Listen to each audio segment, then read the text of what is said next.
Welcome to the Top Agent Podcast. We speak to top industry leaders in real estate and extract their insights to help you grow your business. This podcast is powered by Web for Realty, the leading provider in real estate marketing tools. As our way of saying thank you to our listeners, we're offering an exclusive 2-month free promo to the best IDX websites, CRM, and email marketing tools in the industry. Just go to topagentpromo.com to claim this exclusive discount, no strings attached. If you're looking to attract leads, build relationships, and close more deals, go to topagentpromo.com and get started.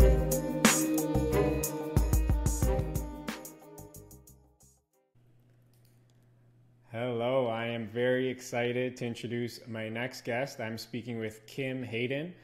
Kim is an award-winning real estate agent, started her real estate career in 1999 with her husband, Doug. Kim has completed over 1,800 real estate transactions in the Calgary area.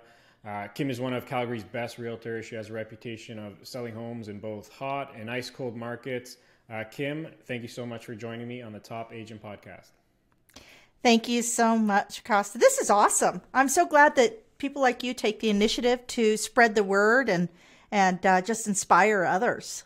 I love it. And, likewise, thank you for taking the time to jump on this chat. And hopefully we can extract a lot of insights and value so our listeners can learn and grow. Absolutely. First thing I do want to say, though, I actually gave my husband a job. So I started real estate in 99. He joined me in 2002. So he was going, I want a job where I make like 6 figures, but I can have 2:00 nap times. It's like, great, got you covered. I like that. Thanks for clarifying that.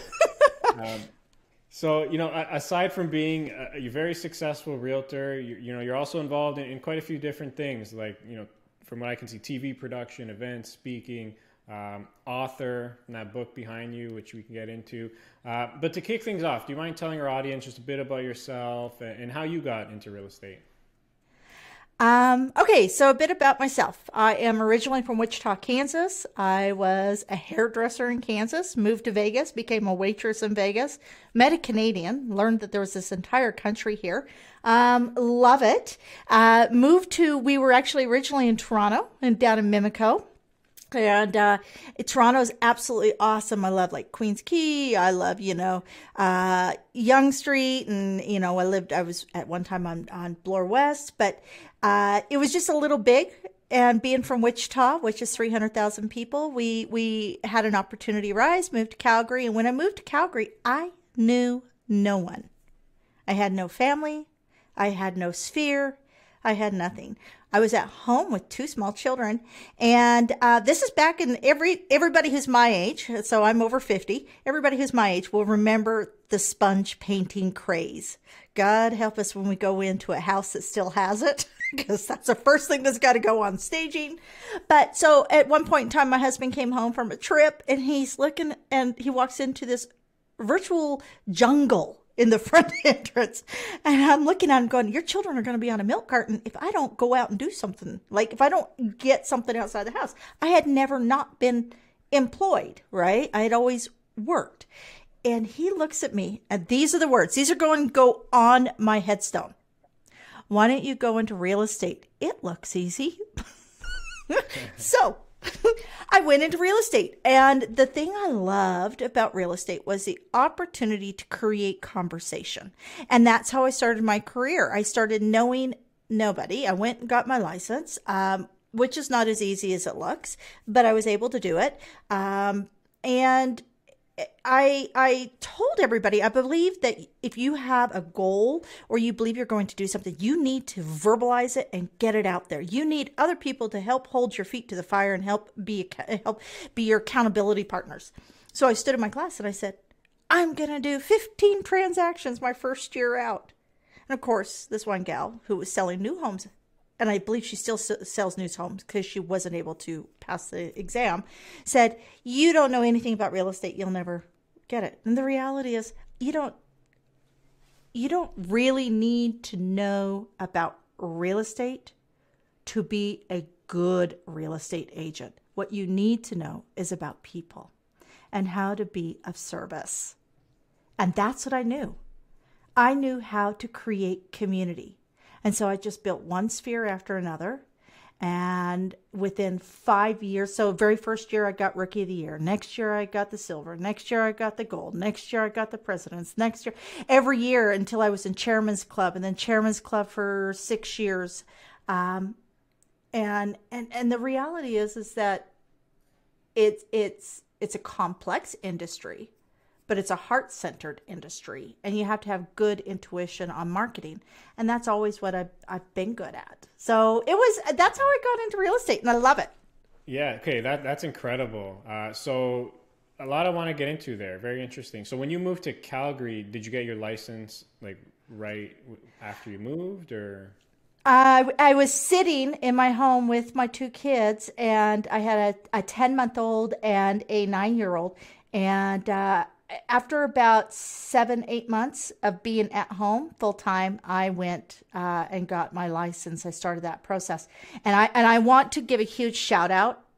Any woman who is a successful at home full time domestic engineer, it is an industry and a career that is so beyond my skill level, and kudos to those women.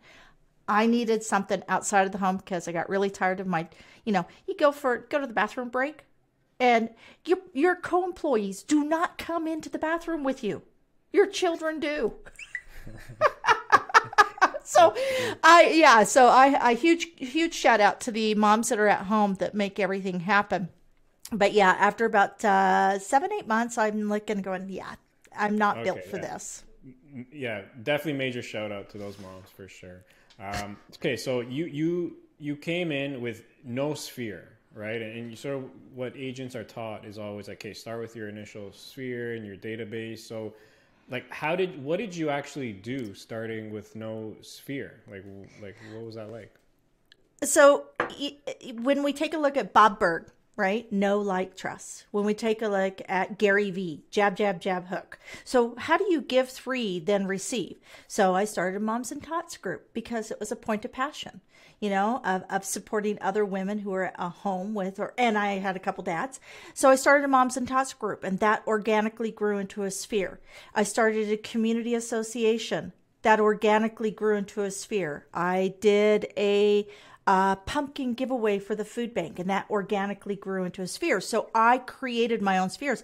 And in some ways, to be very frank, I was actually blessed not to have the friends and family sphere who all wanted the discount and all questioned the validity of my words, actions, and accreditations, because they remembered me as the 8-year-old that picked my nose, or the 6th grader that ate the ink out of the pen. Right? I didn't have any of that uphill battle to establish myself as a professional, because these people only knew me as a professional. So in some ways, I was actually very blessed. Yeah, I can totally see that. So you with no sphere, you started just giving back, creating groups, organizations. So, you said in your first year you did 15 transactions? Yep. Yeah. Yep. So how long did it take these groups to like flourish and like actually start, building community and, building these relationships? Like, can you talk a bit about that process? Basically, I had the groups that I was building. The groups take a little bit longer to come back because you're establishing yourself basically as the connection within the community. Along with that, I started with a door hangers, not door knocking, not cold knocking, not FSBOs. I've never done a FSBO list. I've never done an expired list, but just door hangers with a recipe on it. Because sorry to interrupt, but these groups, this was pre-internet era. Or not pre-internet, but yes, no, it's okay. You can say this is back when I would sit on a curb at 11 o'clock at night, and it was all. But the door hangers still work if you're consistent and you have a great message and you collaborate. Okay, so some of the old. Yeah. No, that's all right. That's all right. Yes, Costa. I'm not. I do not predate the wheel, but I do I just wanted to get some context, because nowadays when people think groups, they're probably thinking like Facebook groups and no. That. This is like all networking. This is like going to a physical networking. It is harder right now with being in COVID, but I do have some tips on that last year were very successful for us. So basically I started with what is my point of passion, my home, my family, and I love to cook. So I put it right out there. So I had, Kim's Kitchen was my little tagline. Why? Because kitchen's the heart of the home, and I sell homes, not just houses. So then I put recipes, and I shared all these crazy recipes, like the old Jell-O recipes from the 50s, and my mom would still make in the 80s. And I shared those, and people are like, seriously, you're going to put cheddar cheese in orange Jell-O? You are crazy, but I'll give it a shot. That, believe it or not, those door hangers is called a 500 door initiative. If you go in your community that you want to geofarm 500 doors every month with a message of value, that actually you plant the seed, and 90 days later, you will start seeing that come to fruition. And that's how I started. Wow. Okay. That's amazing. That's a really good tip. And you, even today, that'll definitely work. Oh, I actually teach that. I have several agents that are either rebooting, they've been in the business for 3-4 years, and they're unable to break past that friends and family sphere. And they've only been taught how to put a Facebook ad up. And it's like, Facebook ads are for buyers. And if you want a business that lasts, you need to list. Got it. So what's an example of a good, door hanger campaign? The trifecta door hanger campaign is something for the audience. So that's your customer. That's the person that you're putting on. Something that represents you, and something that engages a business-to-business relationship. So an ideal door hanger. So let's say, Costa, tell me a little bit about yourself. Do you have a pet? I don't have a pet. I have they're not pets, 2 young kids. Okay, you have 2 young kids. 3-year-old, yeah. Okay, so you have 2 young kids. So one of the things you can do is, what are some of the things that are important to you in your life? Go to that business that's in your community and say, hey, I am a parent. I really like what you do. I would love to put some sort of program or information or a coupon or something to incentivize people to reach out to you for free on my door hanger, right? You take one side, I take the other. So one side is sharing, hi, I'm Costa, your local real estate agent. Super excited to be your go-to. No matter the question, big or small, give me a call. I'm never too busy for your call. And then on the back side, I'd like to introduce a business in our neighborhood that really is worth taking a look at. So what you're doing is you're creating that business to business relationship, because you're a business. Real estate agents, we're not salespeople. We're not car sales. We're not shoe sales. That's not what we're not. We're business people. So we have to start relating to businesses as a business to business relationship. And you have every right to do that. And then we're providing something of value to those 500 homes. That can also go in your newsletter. That can go up on your website as a directory or a asset. It does take a little more work. This is all stuff that is not reactionary. It's all proactive. So it does take a little more work. Great advice. Love that. Very, very actionable. It makes a lot of sense. And I love it. Just for context, Kim, I always like to ask, how many transactions or like sales volume do you do in a given year? Let's see here. What did we do last year? I think last year we were right around 8 million last year. We're just so you know where I'm at, I'm transitioning over and I've got a team. So we have what's called an affiliate team. So these are not people that are taking on my identity. I'm helping them create their own identity. These are all, majority are women, and they're all under 40. So helping them create client-centric practices for their communities. So, when you see this agent over here has gone from 3 deals to 15 deals right? So I have an agent that did that last year. I have an agent that just started in December. So that I spend a lot of my time on that also. Yeah. Okay. That's awesome. So how big is your team that you mentioned you're transitioning? So you have a team of agents now? We have what's called an affiliate team. It's not actually where they come on. I'm not, at one point in time back in like '06, '07, '08, I was considered a rainmaker, and I had a team of 6 at that time.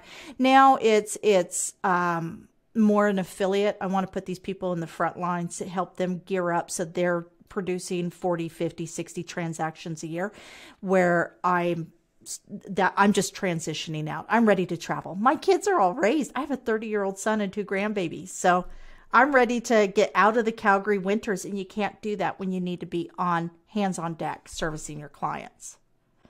Yeah, no, for sure. That's amazing. So question I have, real estate, it's entrepreneurship.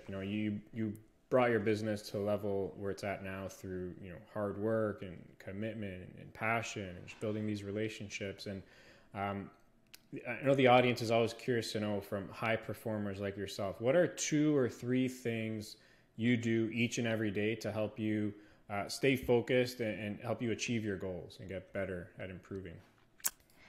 Well, one thing I do is get the stuff out of the way early in the morning that you don't really love. Like because I didn't grow up in the tech world, getting anything that has to touch technology done and out of the way in the morning, really important. 2, because everything I do is based on community creation.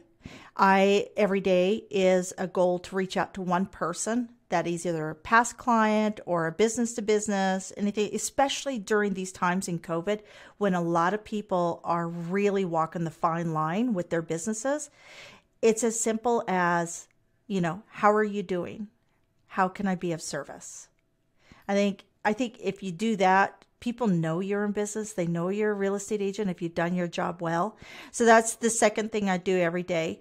And the third thing I do is when I set a goal, I actually share that. I bring people into my world. So, I'm doing, things like every day I will have a different group that I engage with. So, for example, this last Tuesday, I have a group that I work on just like different farming techniques, how to get the listings, especially when the listings are really tight. There's so few of them in the Calgary market, and they're going so quickly. How do you secure that listing? So we're talking about old school tactics of how to get a pocket listing, how to get them to commit to you, turn them into an exclusive listing so you can lock it down before they go to the MLS, and you lose the opportunity to bring your buyers that you have stacked to a great home.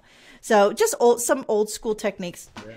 And so those are 3 things I do, and they're all in a connection space. Yeah, love it. So you mentioned a lot about the importance of, relationships and building community. And I like to talk a lot about that as well, because, I know how important that is to building a successful real estate business in particular. So I'd love to dive into that a little bit with you. So over 2 decades now of real estate experience behind your belt, where you started off to where you are now, very different, going at the beginning with no sphere compared to now. Like, what are some of the things you're doing today to help, build these relationships, build communities? I know you mentioned you have a good tip during COVID that has worked. So I'd love to get some more insights on all that.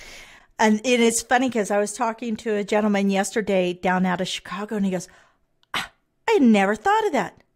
Food trucks. Food trucks are 6 feet apart. And most food trucks, if you rally together 4, 5, 6 food trucks, you can make an annual event in your community for, every Wednesday for 6 weeks. And you're the person organizing it. You're the person talking to the community association and how this benefits. So when I say you want the trifecta, something for you as a business owner, something for the community, and a business-to-business cultivation, right? So you need those 3 points to make every bit of energy, because you said you have small children. My family is so critical to me. I am not willing to give up time with my family to put to that is not going to have a benefit to it, that has a ripple effect. So everything you do needs to have a 2 or 3 step out. So food trucks, they're all independently owned.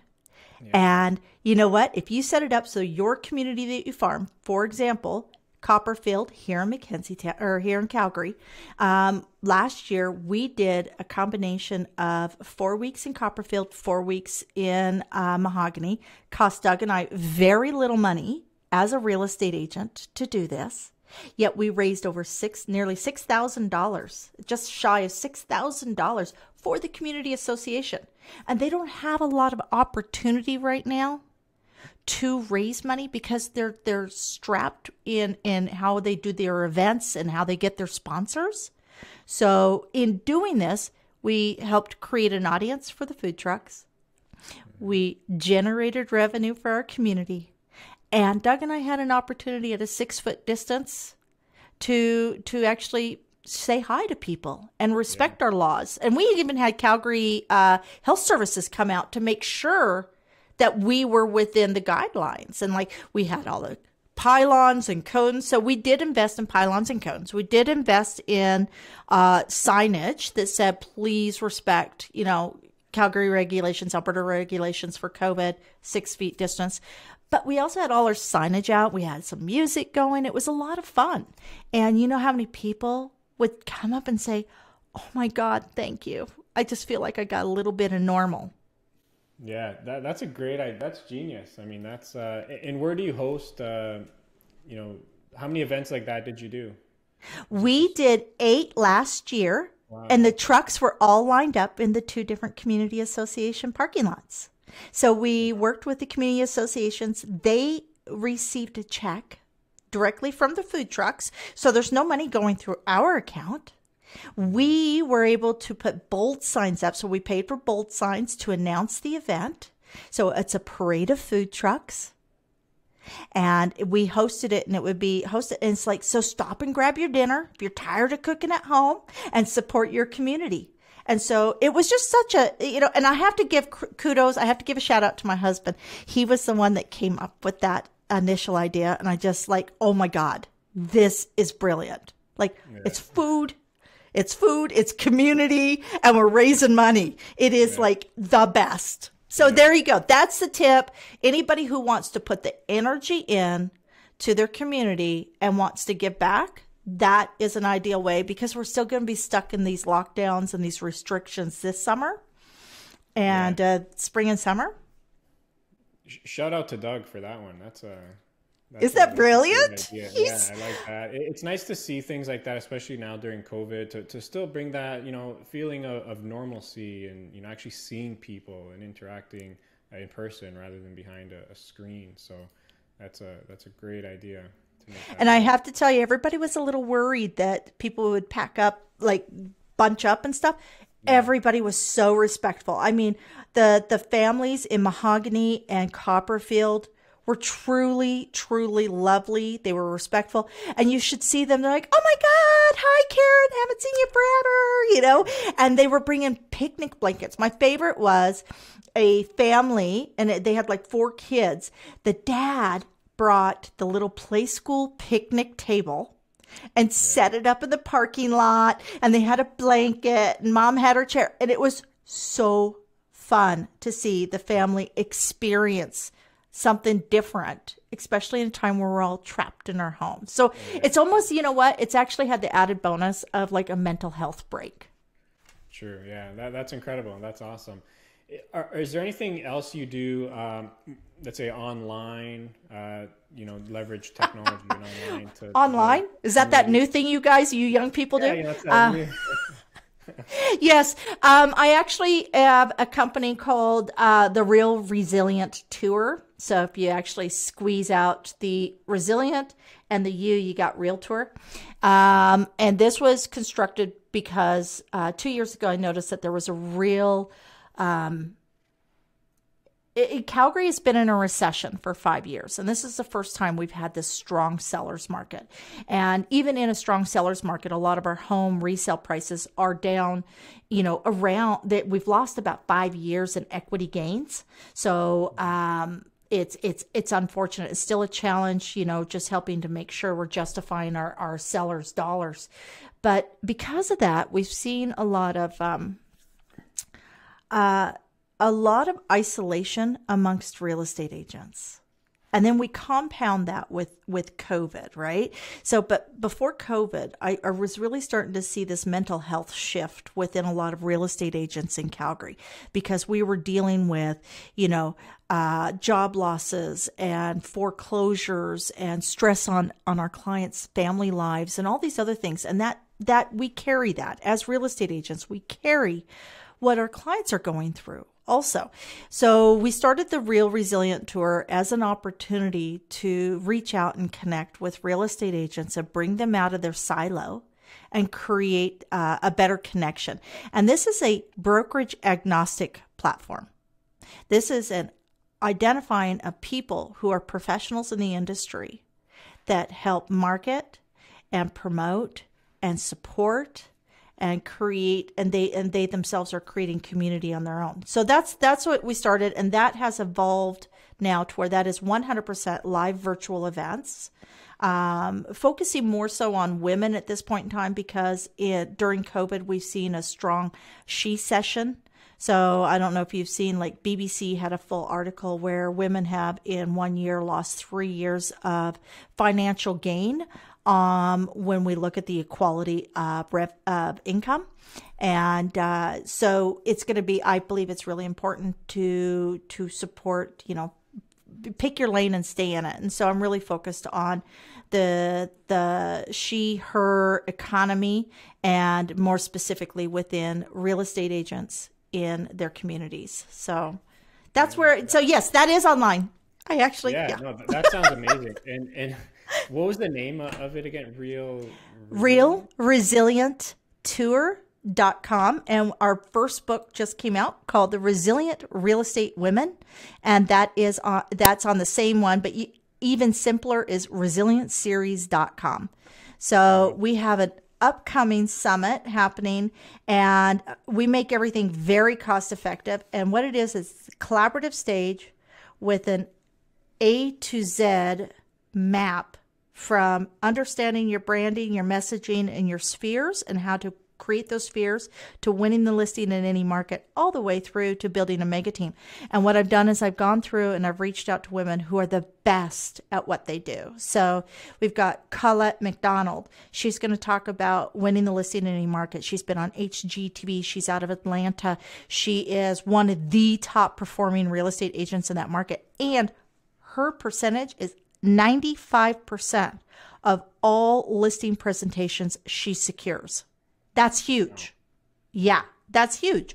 We have Karen Cooper, who owns the brand Empowering Women in Real Estate. She's been coaching pseudo coaching. Now she's moving more directly into that market for 7 years. She's been in the business for nearly 2 decades. She runs a team of 35 women, and not a single agent on her team on the East Coast of the United States generates less than $8 million a year in production.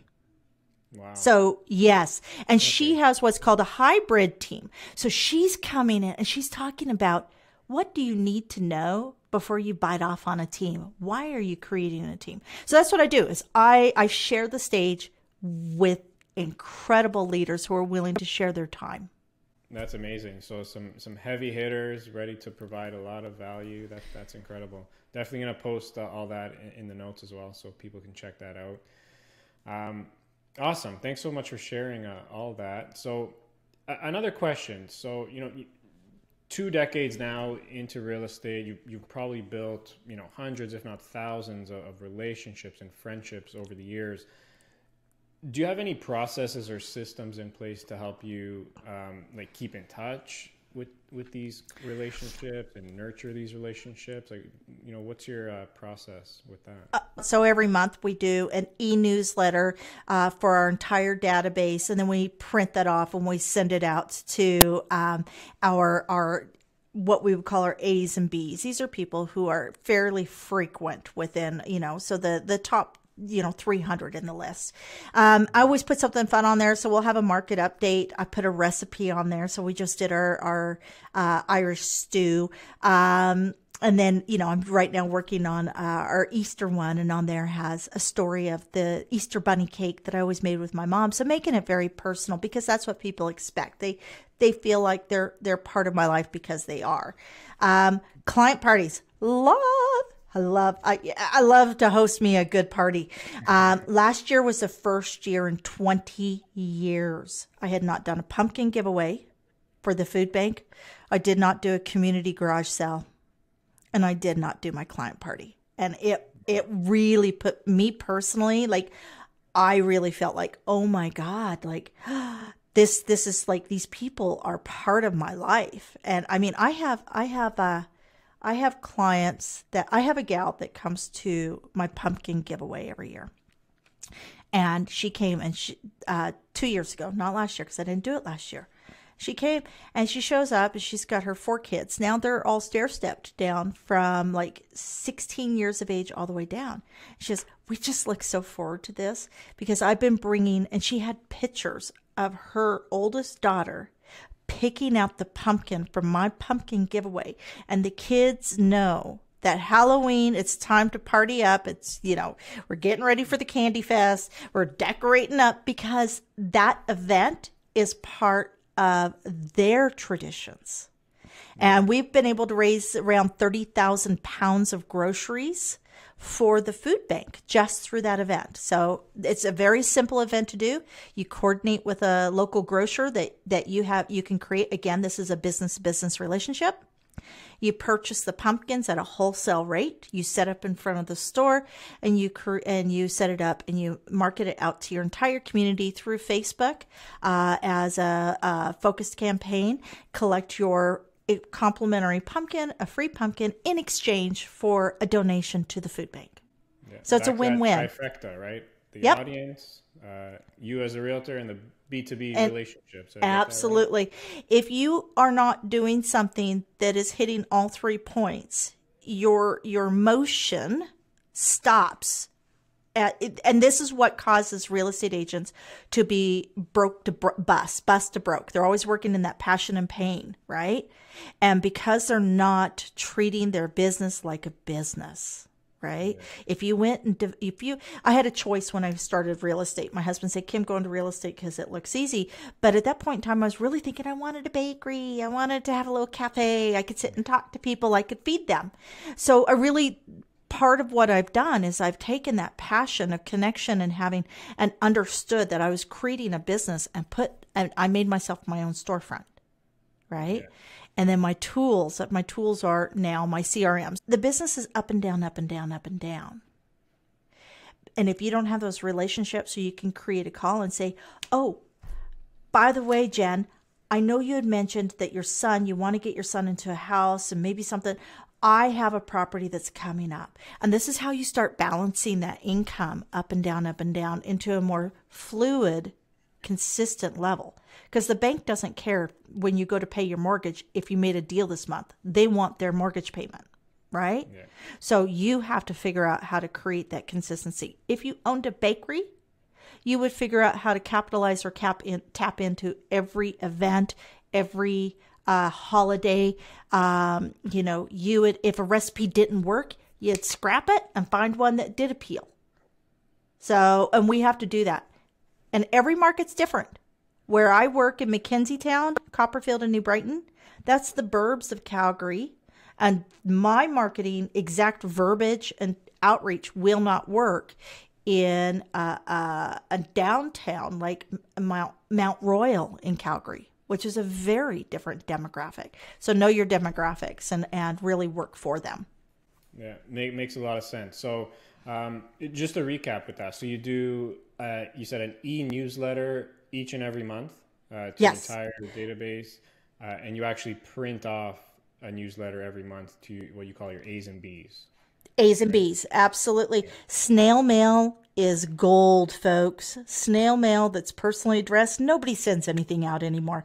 Everybody's too cheap and lazy. So it's true. It's like everyone cost me $2.50. Are you going to invest that into?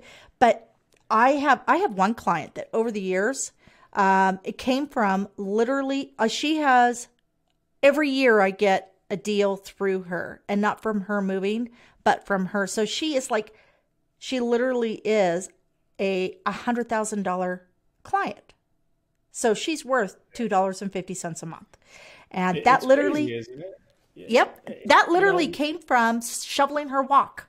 She was hugely pregnant, at home alone. My kid and my husband went over and shoveled her walk for a showing. The house sold. And she's never forgotten. Wow. 19 years later. It's funny, you're right. Like people, I guess, they're really cheap, but like the feeling you get when you actually go to the mailbox and see it, like a handwritten letter. It's like you almost get this like feeling of excitement. Like you can't wait to open it because it's not spam, you know? Exactly. Another one that we do, and my husband swears by it, and I hate to say he's right because it drives me crazy. Notepads. So we have a company here in Calgary, and they do the most cost-effective notepads, but they're not your standard notepad.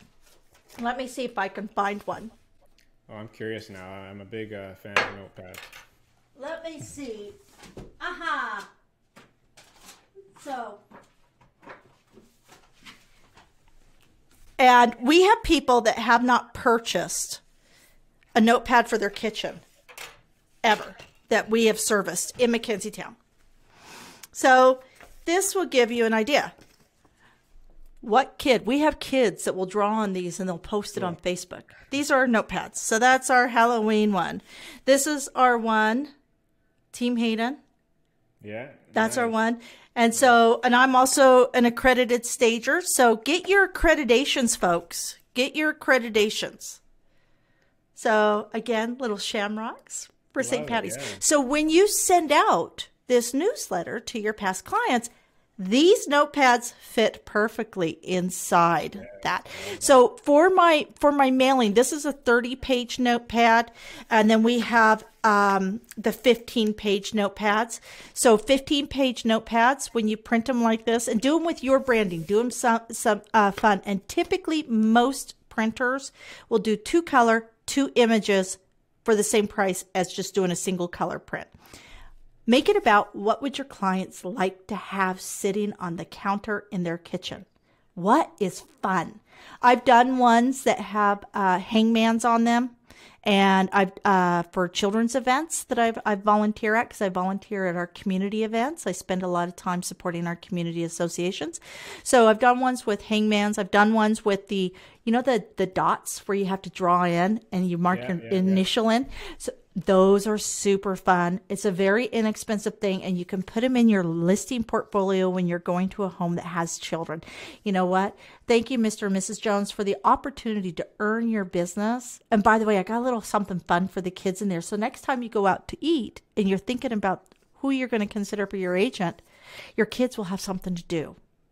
Yeah, it's amazing. Like a $400 investment for a box of these things. They go into your listing evaluation, and all of a sudden you're bringing the kids into the decision of who's going to work to sell their bedroom, their kitchen, their living room. Yeah, if there's anyone listening to the audio, make sure you check the YouTube, because there's some examples that Kim showed us. So very cool. And I know exactly what you're talking about, the dots, because my mother-in-law got it for my son, and I haven't seen that in like 20 plus years. And I was like, wow. Yeah, but it's so much fun when you're sitting at a restaurant or you need them to be quiet. And our kids are on digital all the time. So, and it's very hard for you to be interactive as a parent while they're playing Candy Crush. Yeah. So this is just a way for you to interact. And you know what? Kids remember this. I'm doing, like I said, my newsletter with my mom's Easter bunny cake. It is the cheesiest looking thing you've ever seen. It's so old school. But I have a recipe for a bakery styled cake on how you can actually make a beautiful, dense, moist cake. And I put that on there. And then I put the example of how to cut the cakes and how to put it together and how it composes. And the point is not, is it perfect? The point is, are you creating a memory with your child? And thus, I, as your community real estate agent, am invested in your home and your life. That's really important. So and we all have unique stories that we can share. We all have unique, like you just said, you remember seeing that 20 years ago with your mom. Yeah. So think about something you did as a child that really created that memory within you, and see how you can reinvent that as part of your marketing, your community outreach. Yeah. Make yourself stand apart. Too many agents are all putting the same garbage up online. Free home evaluation. Well, no, joke, dope. We all do free home evaluations. I don't know anybody that says, oh, you got to send me $500, then I'll come over and evaluate your house. Come up with something a little more creative that earns you the right at that table, that makes you a part of that home. That's true. It's a free home evaluation. Like, does anyone actually charge? That's funny. I just look at that and I can honestly say I've never put that personally on any of my marketing, because I've always kind of looked at it and go, can we charge? Because I will. But, one of the things I did was get accredited in home staging. So I can offer you a curb-to-curb home staging advice, and I have a checklist. So I put that time in. Just like we have people who are getting their SRS accreditation. So are you an accredited seller's representative? Those are great ways to say, call me, versus free home evaluation. Seriously. So you mentioned accreditations. Like, what are some of the good ones that you suggest or agents look into? Or? Absolutely. Any field that you're going to want to be a dominant in. So the seller's accreditation. Even if you aren't going to be doing staging, you may want to go ahead and go through the staging course. You don't have to pay for the accreditation every year, but it gives you an understanding of language. Too many agents sabotage their seller's success by being afraid of the conversation for fear that they're going to lose the listing before they get it. Yeah. You can call any of my listings that I've sold in the last 10 years. I make it very clear. I don't list ugly houses. I don't list houses that are destined for failure. I want to set them on the path, and that's what I do. And my clients you know what? And here's the funny thing. I've gotten calls from other real estate agents out showing. You know what they do? They save our listings for last, because they know that if their clients are getting ticked because it's been one ugly or one smelly house after another, that by saving our house to last will redeem them a little bit in their buyers' eyes, because their buyers will think that. And we have actually gotten other agents to say, you guys always have the best listings. Thank you. So I would rather have fewer listings and have really great listings. I had clients once who was hilarious. We've been their second agent called in twice. First time in Mackenzie Town, they called us in after they'd been listed with another agent and never sold. I walked in and I said, oh my God, we got to paint this. Pink and green should never be seen, and your house is all pink and green. So let's work on that. I know this is a personal preference, and if we want these to be color highlights, I can work with that. For very little money, we could turn your house around. We sold their house in 3 weeks after we had painted it. Yeah. Then they had a house 4 years later. They call us up and they go, okay, we bought another property. We're going to be moving. These are people that were for sale by owners until the market turned really bad in Calgary, and they had to use a real estate agent. But they called us back and they go, we've been listed with somebody else and the house wasn't able to sell. And I walk in and the house again is seafoam green. And I look at him and he goes, don't say it. And I said, you know what I'm going to say? He goes, I'm not painting. You're not going to make me paint. And these people were going into a retirement villa, and his wife looks at him and she goes, we'll paint, between the two of us, we have 3 good legs and 3 good arms. We'll get it done. And sure enough, we're in the midst of a recession. There had been nothing really selling in this community. We get it painted. We did not adjust the price. We repositioned the property verbally and visually in the market, and it sold in just 10 days. Amazing. So yeah, it was hilarious. Best line ever. Between the two of us, we got 3 good legs and 3 good arms. Yeah. I'm just sitting here killing myself. And it was hilarious because he was adamant he's not going to paint. He goes, and that's why he didn't want to call me back, because he knew he'd have to do a little bit of work. But, I'll do my work, you do your work, and we'll get it sold for the price you want.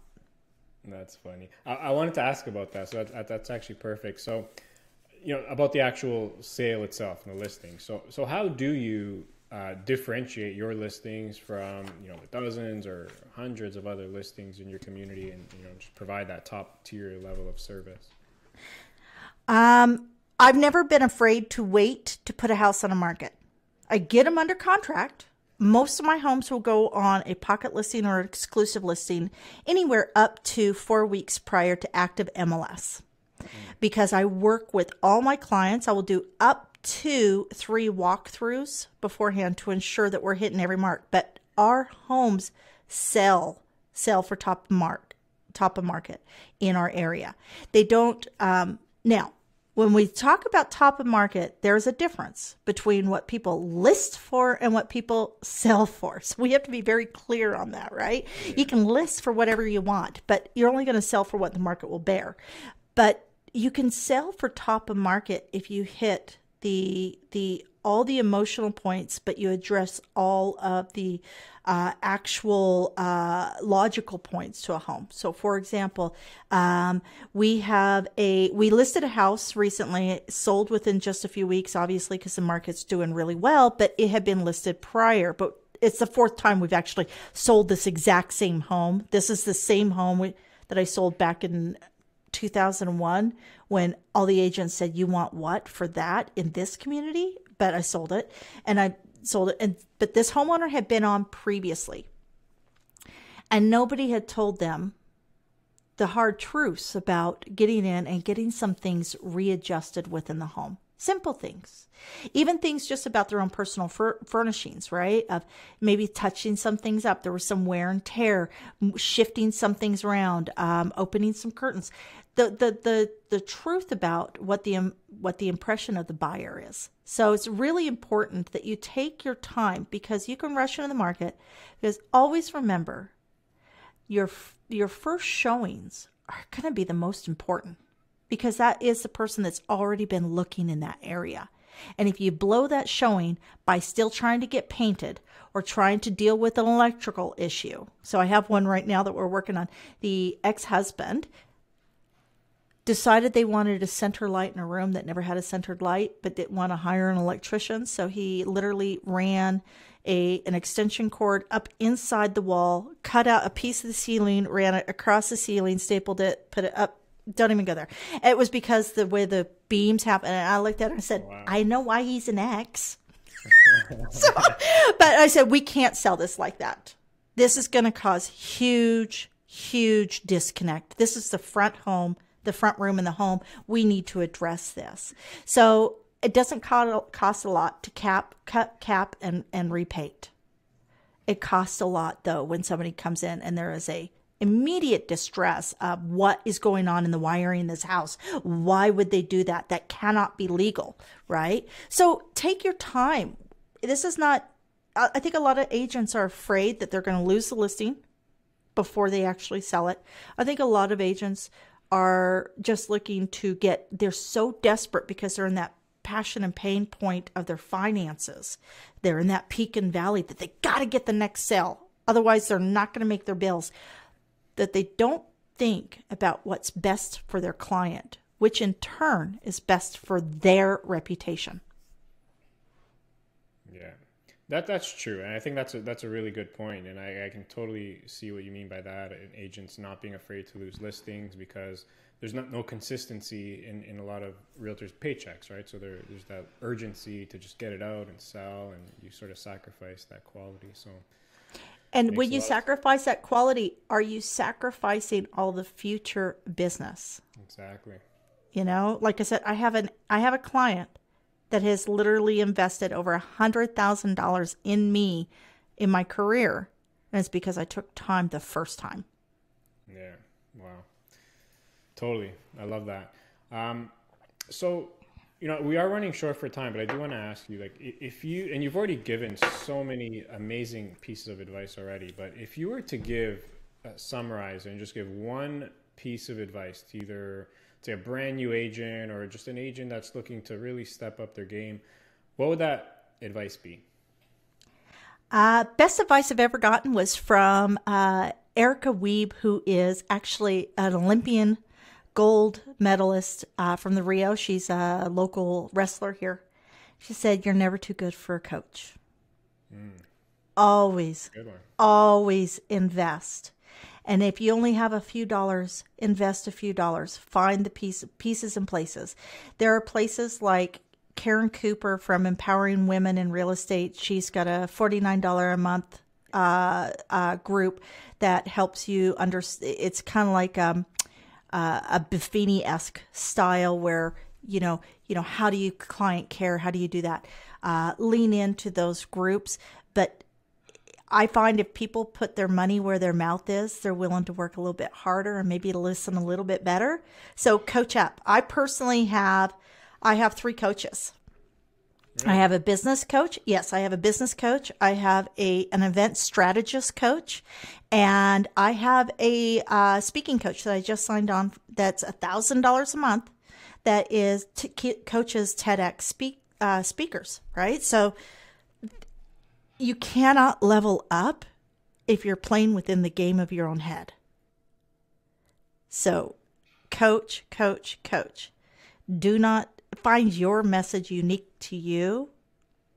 Get a coach that resonates with that message and bring that to fruition. Make that big. Share your dreams, your goals, do your 12-month quarter projections. So that's, your next 36 months. Because new agents, honey, you're just one step above a sea turtle. Sea turtles, only 1% of sea turtles actually live past racing across the beach, right? The 1% live to adulthood. Only 13% of agents that will get their license will make it past. So 87% are following all the crap out there. Find a coach. Great advice, and that's, I asked this question to a lot of agents, and I haven't heard that one before, but I think it's so true. And if an Olympic, was she like a gold medalist or? Oh yeah, Erica Wiebe. She's hilarious. You got to look her up. Her coach that took her to the Rio Olympics is like half her size, and when she won the medal in Rio, she put her coach on her shoulders. Your coach doesn't have to make more money than you. They have to be the person that sees the uniqueness within your proposition and your voice to help you make more money than you currently make. Yeah. And this coach, she could take this coach in a heartbeat, but he understood how her body moved and how to maximize those movements so she could win the gold medal. And when she won it, she put him on her shoulder along with the Canadian flag and that stupid little pink toy that they all ran around the stadium with, and literally circled the stadium with this guy on her shoulder. And when she was interviewed, she's like, lean into your community, right? So I would say, if you want to be the best, if you want to survive, if you want a 20-year business that you can transition into the next level, and always be looking at the 36-month timeline, you need to get the coach to get you moved to the next level. I have 3 coaches right now, and none of them are actually in real estate. I still follow Karen Cooper. I still follow Brian Buffini. But now that I'm transitioning, if I'm going to be the best in that, I got to have the people saying, okay, Kim, we need to do this and we need to do that. And you need to push yourself here. You need to learn this and read that. So that's the best advice I can give people. Get out of your own head. Find the people who can help you step into your own path of greatness. Love it. Love it. Great advice. Kim, I do want to be mindful of your time again. I do end Yeah. off each chat with what I call the top three. So Okay. heavy hitting questions here. Oh, excellent. Kidding. No, okay, number one, the most impactful book you've read. I would have to say, honestly, Gary Keller's book, Millionaire Real Estate. If we're looking just real estate, if we're looking moms, I would say one of my favorites that I've read as of late is Tanya Dalton's The Joy of Missing Out. Between the two is the perfect blend to make an ideal female real estate agent that runs a family and a business. Love it. Perfect. Number two, your favorite vacation spot. Oh my God, New Orleans. Oh, New Orleans. crawfish etouffee, a little bit of jazz. Yep, I love New Orleans. Never been. I hear some amazing things. Oh, you have to go. As soon as those borders open up, don't go for Mardi Gras. Go for Halloween. Oh my gosh. Nice. And last one, if you can go back, what's the one thing you wish you knew when you were just starting out in real estate? Database, database, database, database. Database. That's it. That it is as simple. Do not. I literally. I have a 1,500 people on my list, and it would be double that if I had started before 08. Yeah. Or 06. Sorry. So had I actually done it my first 6 years and actually had a CRM, part of that is also time, right? Timelines of technology. But yeah, you know what? Database. Really groom that, work that, track that. Yeah, totally agree. And Kim, if someone wanted to learn more, reach out, where's the best place they can find you? So our real estate site is teamhayden.ca. And, it's pretty much a standard real estate site. You can find me at Real Resilient Tour or resilientseries.com. And that's me. And all of my connections through social media are on there. And I'm always open. If anybody has a question or anything like that, I am an open book. Love it. Love it. Kim, thank you so much. I'm so happy we were able to connect. This was an amazing chat. You're awesome. I think anyone listening is going to get a ton of value. So thank you so much for taking the time. My pleasure. Again, thank you for you taking the initiative to host a platform that brings us all out of our silos and listens to the voices that can make and change our lives. Amazing. Thank you so much. And I hope we can do it again sometime. Absolutely. Always around. All right. Take care. All right. Bye now.